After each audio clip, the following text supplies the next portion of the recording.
Let's go. Welcome back into the trade room, and I'm going to do a little bit of a trial review from a Supercoach scoring perspective. So we've pretty much just finished our first full weekend of trials. Obviously, we've had 4 teams just finish their second trial. Few teams, quite a lot of teams actually played full strength teams for at least the first half, if not close to 60, 70 minutes, like what the Bulldogs we saw on the weekend. So quite interesting to see what the actual output was of, a few key players that a lot of super coaches are looking to head towards heading into round 1 of the season, which is just 2 weeks away. So I've got a whole list of scores and stats in front of me. I'm just going to share them with you all, and just go through some of the key players that a lot of super coaches are looking. I'm not going to go through every player because obviously a lot of them are reserve graders.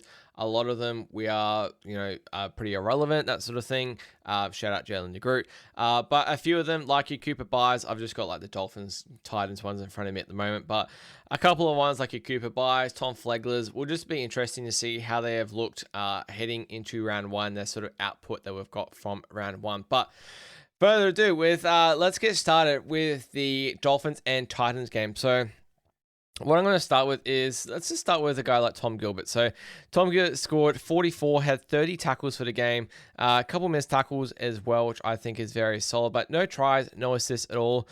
Did have like a offload in there as well, had a couple good runs. You got 45 pretty much in base and power, and obviously had that 1 missed tackle. So I'm not sure how many minutes these guys played. Sorry guys, but if you want, go have a look. But going by from what I saw in that game, I'd probably say Tom Gilbert, these guys probably would have played around 40, like 50, 60 minutes kind of thing. If I obviously saw them go off at a certain stage, I will try and let you know as best as I can, but it's obviously pretty hard to go and keep track, and I don't think they have it on NRL.com. Next one I think is interesting. He did score a try, but it's Mo Fodawaker with 66 there. Did score a try, as I said, had 8 tackles in there. We have a look at his base and power. It is one big screen. I wonder if I can zoom out on this. I don't think I can. Oh, I can. Pretty sick. So Mo Fodawaker had just 25 in base, so 39 in base and power, which is pretty solid, but he's a guy that's really going to step up for the Titans heading into this year. Obviously, you've got Tina up front as well. Not a lot of people are looking at Mo Fodawaker, but could be an interesting option. The main one here that we're going to look at is Cooper Bye. Now, as I said, I don't know how many minutes Cooper Bye played. You can definitely let me know down in the comments, but thought Cooper Bye was pretty solid. Scored 39 Supercoach points in the game, in the minutes that he did play. 21 tackles in there. Had 2 missed tackles, 2 tackle breaks in there. Went for about 8 runs, but it looks at there. 39 in base and power there. So pretty much all base and power in that 39. So was he 230k, I believe, Cooper Bye. So looking like a pretty good buy to start the season there. Tom Flegler, 60 points, obviously scored a try on his return. He's about 340k, coming off a 2-year spell, 10 tackles in there, obviously scored the try, 4 tackle breaks. Had an offload in there as well, and obviously a line break for that try as well. Had a few runs. I think he only literally played like 20 to 30 minutes, had 33 in base and power, so not all bad from Tom Flegler. Bit of an interesting one with Tom Flegler, though, because he's a guy I think will probably settle into the season. He's obviously not going to score a try every week. He'd probably be lucky to score 5, honestly, in the year. So you can't really count on him scoring tries that often, but still definitely interesting to, I guess, have a look at. Obviously, if it's handy if he does score a try, but as I said, would not be counting on it whatsoever. Just scrolling down there, here we go. Selwyn Cobbo, guy who's been talked about quite a bit. Again, do not know how long Selwyn Cobbo played. I think he just played the first half. He looked okay. He scored 33, 5 tackles in there, 4 tackle breaks, 5 runs under 8 meters, 2 runs over 8 meters. Base and power was 25 for that 33 there. So not too bad. He's priced at about sort of 520k, so about a 52 average. So put that into an 80-minute game. He's probably scoring above about that 60 range, which is what you probably want to see without a try there. Jermaine Osako, 25 there. Not too bad. A guy hasn't really been too highly considered. That was all in base and power as well. I don't think he goal kicked, which is a bit unusual. Just scrolling down the list there. Izzy Katoa, 17. Again, I think he just played the first half there. Only there was really 15 tackles from there, so didn't really do a whole lot on the attacking side of things. The Dolphins did not score. I don't think they scored in the first half, so he only played the first half, but they're pretty bloody ordinary in the first half as well from what I saw. And just going down the list, there's not really too many other names that are really sort of sticking out in that one there. All right, I head over to Canberra and Melbourne. By the way, I just want to give a massive shout out to Aman Talks NRL Supercoach. This is all come from him. Massive shout out. If you're not in his Patreon, make sure you go get in his Patreon. He'll post this sort of stuff. Being super helpful. So this is what I'm going off. I'm not going to show it on my screen. I just don't want to sort of give away any of the hard work he's done. Obviously, he gives that out to subscribers that obviously pay money to him every single week. So I do respect that. Obviously, with the Melbourne side, we did see a lot of sort of reserves play in this one here. Same with the Raiders, but there were sort of few key notables. Trent Leero, despite his 2-game suspension at the start of the season, did actually play in this one, did score 49. Again, don't know how many minutes he played. 36 tackles, 3 missed tackles in there. Had 7 runs under 8 meters, 2 runs over 8 meters for base of 49. And base and power was 49 there as well. Another guy that's really just come up interesting, and he's kind of just sort of fit into my team now, and that is going to be Jack Hetherington. Scored 49 here, 26 tackles. I think he only literally played 20 to 30 minutes. 3 missed tackles, 1 tackle break there. Had 8 runs under 8 meters. There had a line break assist there as well. Did 41 in base and power. So very impressive performance by Jack Hetherington in the short time that he played. And I completely overlooked this guy, but Artivali Lasati, a cheapie that everyone is pretty much looking at to start the season at 2RF. A guy that will be replacing, we think, Eli Katoa for the season here. 58 points. Again, I think he honestly just played the first 30, maybe in the first half. 41 tackles in there. And the big one I want to take from this is I did see a stat. Obviously, we're going off NRL stats now instead of Fox Sports. He had 41 tackles on NRL and 27 on Fox Sports. That's a huge difference. Huge difference. 14-point difference in one half, which is massive. 2 missed tackles, 1 tackle break there. He had 1 offload in there as well. 7 runs under 8 meters, 1 over 8 meters for 58 in base and power. Very, very impressive game by Lasati there. Who I'll most likely pretty much be starting. It's hard to not start without him there. Tamale got 33 there, only made a few tackles there. Base and power just going across. I think he got 33 in base and power as well, so pretty solid from Tamale. Matty Nicholson got 33 as well, 23 tackles in there. Again, pretty much all in base and power there for Matty Nicholson there. Just scrolling through, see, only Finau was the standout in this one. So was Seb Chris, 88 from Finau and 83 from Seb Chris. Miles Martin, 26. I'm not sure he might feature in the 6-man bench now. All right. Who else have we got in this game? Oh, and Paddy, 17. I don't think too many are going to be selecting him. Just going through. Nothing really too much to note there. All right, this one's going to be interesting. So these are the Cowboys and Panthers scores. Now, I'm really pretty much just going to go through the the Cowboys scores. They pretty much the starting team all just played the first half, and they absolutely destroyed Penrith as well. 44-0 it was at halftime. They absolutely ran amok against pretty much a second-grade reserve team in Panthers, probably not even their best reserve grade side. So it was literally men against boys in this one. And I get it's just a trial, but it's freaking hard not to take anything from this trial from what we saw. Despite it being, as I said, literally men versus boys. Helium Lukey at the top of my list. 1 try in there. Once again, backing up his try from last week. 19 tackles. Would have just played the first half. 3 tackle breaks. 1 line break for his try. 9 runs under 8 meters. 3 runs over 8 meters. 2 penalties conceded. 1 error. 46 in base and power, which is very solid from one half. Again, he was playing against weak defense though, but a guy that's looking pretty bloody good now heading into the season, and a very viable Supercoach option, especially with the easy draw that's the Cowboys had to start this season. Reed Marnie, a hooker that has been highly talked about going to a new club. Big question mark for me with Reed Marnie. He did look very good in this game, but it's the minutes. I don't know how many minutes he's going to be playing. He did score 70 in this game. He did have 2 try assists, 18 tackles to go with that, 1 missed tackle, 1 tackle break. He had 1 offload, 2 line break assists to go with his 2 assists. Had a few runs in there as well, 28 in base and power. So as I said, 28 in base and power and 1/2 is not all bad at all for a hooker under the new rules. We know he'll make a bunch of tackles. Obviously had 2 assists as well. So, man, if you get 50 base and power out of Reed Marnie, I guess, in a game, he's probably going to be looking like a pretty sharp Supercoach option.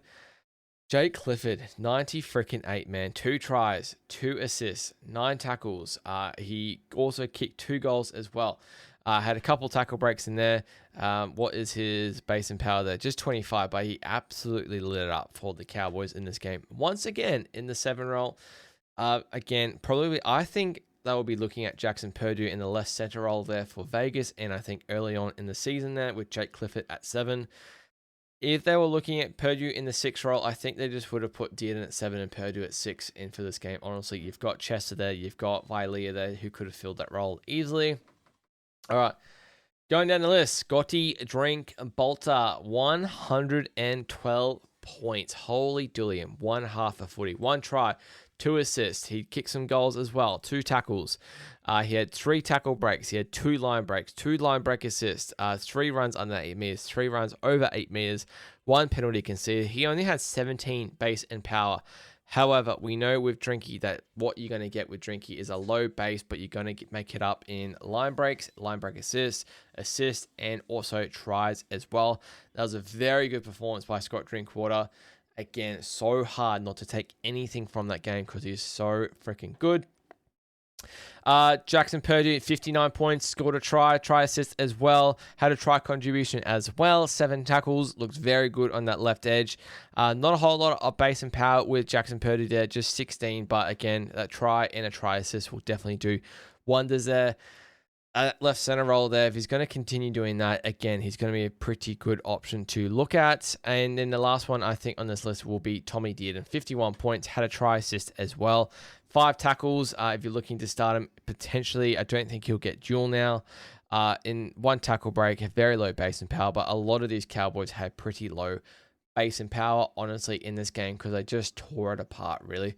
They had a lot of possession, they weren't getting tackled much because just scoring, they're running right through the Panthers. All right, let's go to the Warriors and Manly game. And I forgot to mention as well, guys, I only do have the first 7 preseason games. I don't have the stats yet for the Sharks and Parramatta game. I am just literally recording this 5 minutes after the finish of the Sharks and Eels game, but I'll try and sort of recap as best as I can in regards to who I thought was pretty impressive in that game. Who I've got, Ali Leataua, who I think will be our left center to start the season. When I say our, I'm a Warriors fan. 63 points there, did score 2 tries. I didn't think he did a whole lot in this one. Had 29 base and power in this one there. Aaron Clark, 54 points. Again, I don't know how many minutes he played. He had 34 tackles though, 1 missed tackle, 1 tackle break. He had 1 offload, 1 offload go to ground. He had no line breaks, no line break assists, 5 runs under 8 meters, 3 runs over 8 meters, 54 base and power. So all base and power there for Aaron Clark. Again, looks like he'll just be solid as a rock option for the Wires this year and in Supercoach. Leka Halasima, I believe he just played the first half, 26 points, playing at left center as well.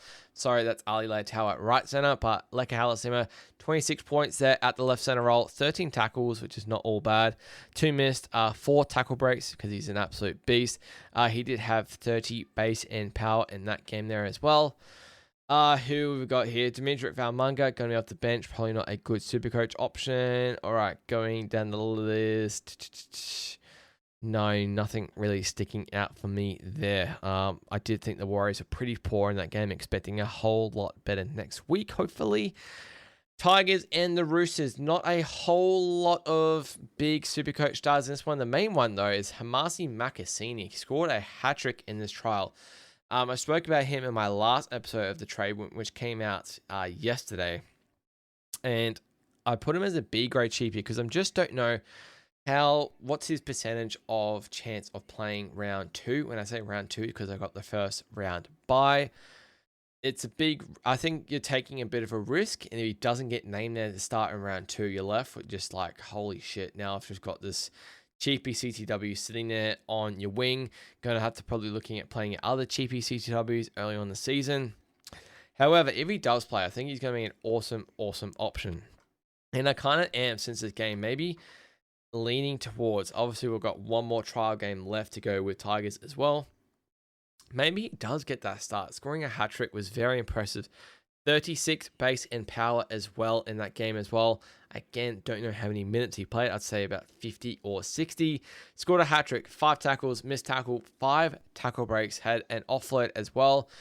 3 line breaks, which is for his 3 tries. Had a total of 9 runs, 6 of those were under 8 meters, 3 of those are over 8 meters, had 1 penalty conceded, 1 error, said 36 base and power, but 113 Supercoach points for Hamasi Makasini there on that right wing. By the way, I just want to give a shout out to, what was his name? Solomon Sakuru, who scored that try. Sorry, no, it wasn't. Was it? My bad. It was Latino Tavana, who scored that try on the left wing for the Tigers. Oh my goodness. One of the best put downs I've ever seen. All right, so let's go through again. I don't think there's going to be too many Supercoach relevant options from this game here. Egan Butcher, Rex Bathingweight, I'm keen to see in the future.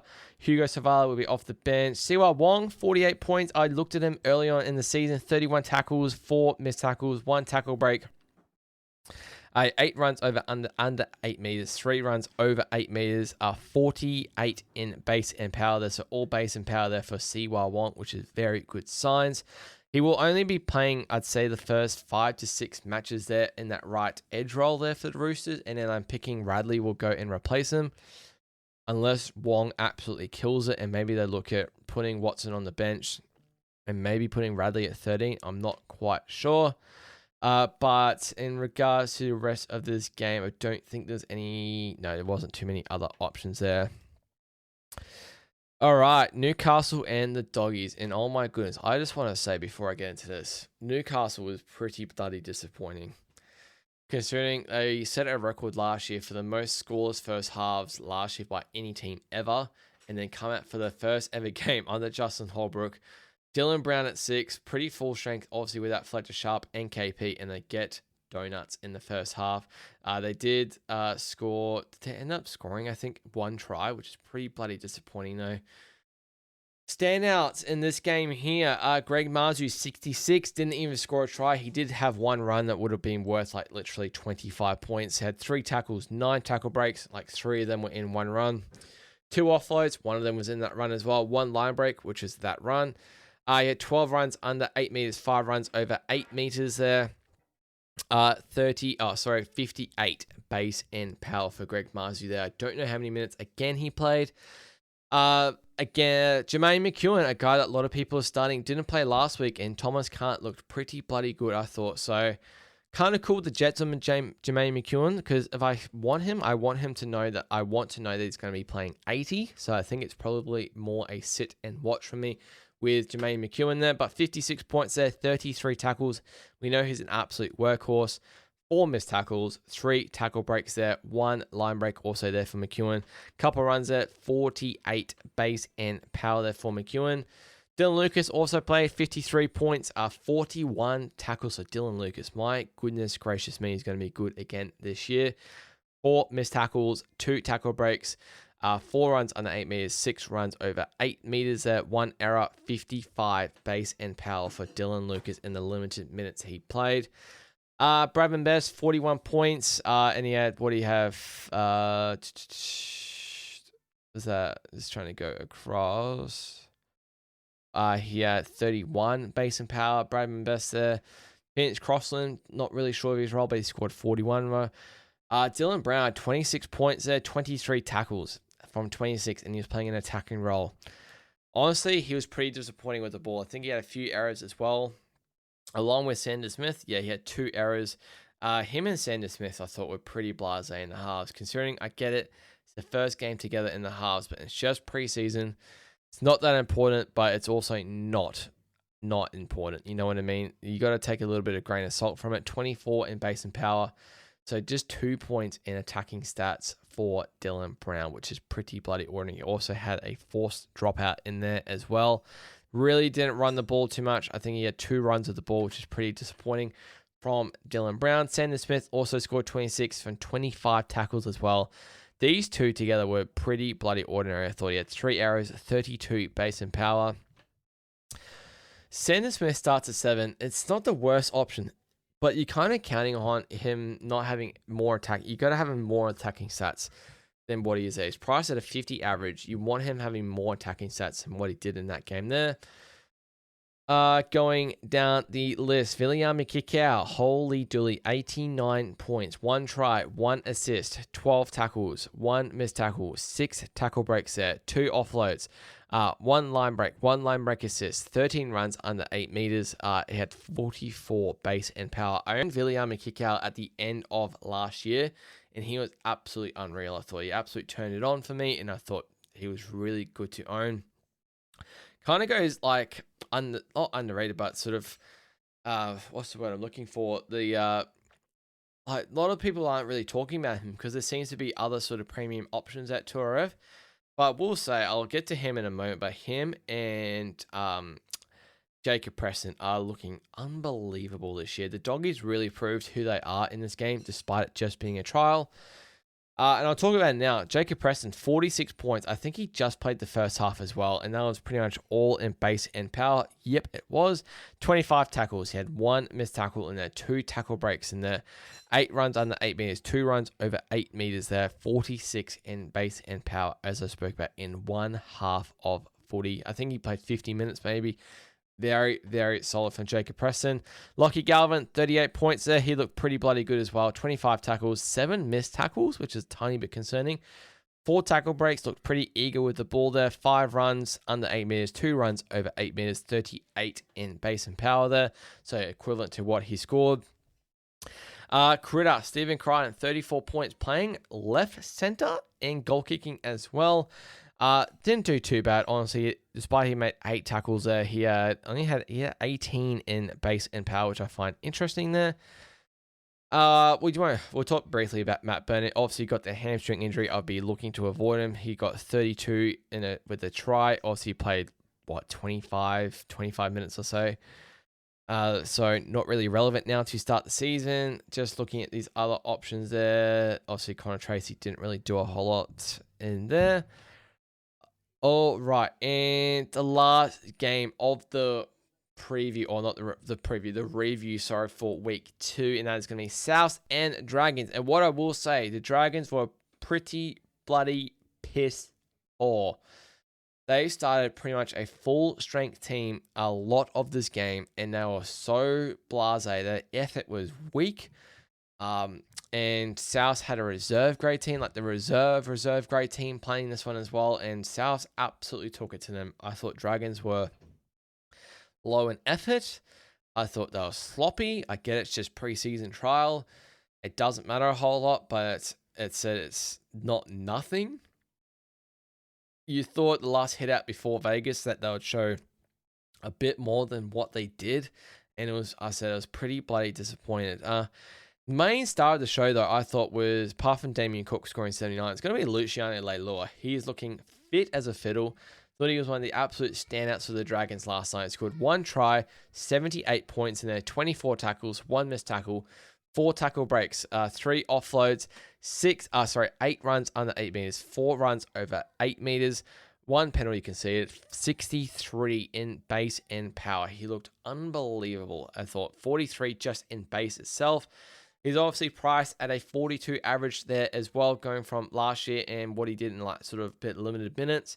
He's looking pretty bloody fit this year. And now I think you've got a sort of an injury potentially to Harm Sally there as well. So does Litriano Leilua get upgraded minutes? We'll have to find out, but he's looking pretty bloody good as a little cheeky pod option. Setu 2, 61 points. He's looking unreal, man. The Dragons got a good buy here. 1 try contribution there, but he looked confident with the ball. 4 tackles, 1 missed tackle, 7 tackle breaks, 3 offloads in there as well. 1 line break assist, 9 runs under 8 meters, 8 runs over 8 meters, 3 errors, but I'm fine with the errors if they're good errors, I guess, like good errors, if that makes sense. 55 in base and power, 29 in base. That is someone I want as a cheapie in my team. He's getting just 29 in base. He's going to be making cash no matter what. 61 even without a try or a try assist is pretty bloody good going, and without a line break in there as well. Daniel Atkinson, 56 points. I thought he looked pretty confident with the ball running in hand. It's pretty disappointing second half, though. Did have a try assist in there, the first try to Gutho. 21 tackles in there as well. 1 missed tackle, 2 tackle breaks, 1 forced dropout, 1 offload, 1 line break, 1 run under 8 meters, 4 runs over 8 meters, 3 errors, 26 in base, 34 in base and power for a total of 56. Again, he's based off literally like a 23-point average. So if you are looking for a cheapie, does potentially look like he's going to be a pretty good option there. What I will say about Atkinson, though, is I think the Dragons are going to be pretty bad this season. And I get it, he's a cheapie. He's probably going to make a little bit of cash. However, how keen on you are having a cheapie half in your team for a team that's probably not going to be anywhere close to making top 8, in my opinion?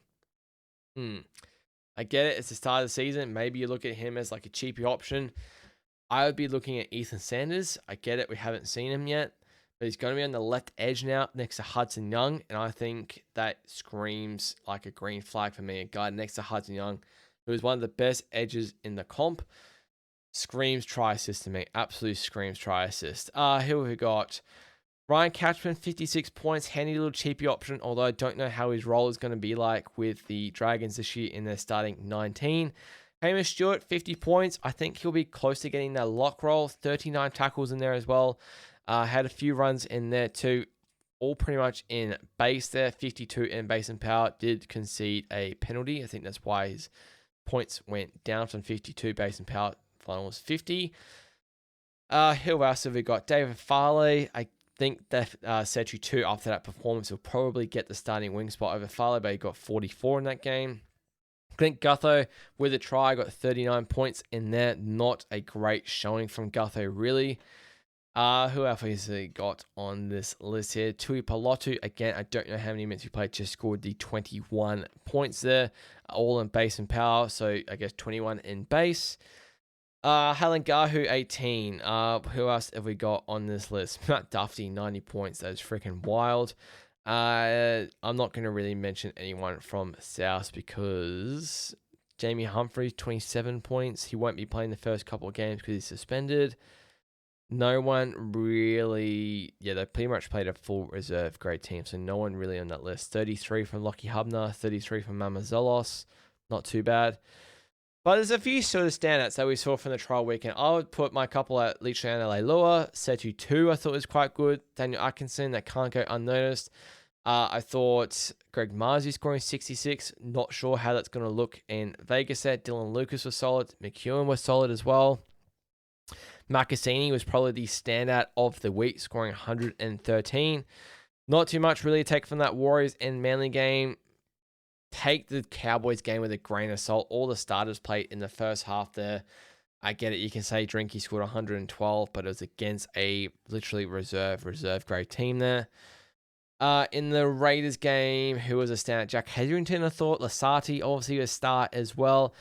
In the Dolphins game, I'm going to say Tom Flegler was a start as well in that game there. Tom Gilbert potentially as well. So there's definitely a few options you can look at and you can take from the trials that we saw in the weekend. I actually forgot to mention from that first one, completely overlooked his name, but Firemani, the cheapie winger as well from the Gold Coast, scored 31 in that game. He had 8 tackles, he had 3 tackle breaks, 7 runs under 8 meters, 5 runs over 8 meters, 1 error, 27 in base, 33 in base and power. So not too all bad from a Titans winger who will probably be scoring points this year. I think the Titans will score some points, so Not all bad. Apologies, I didn't mention Faye Marnie there.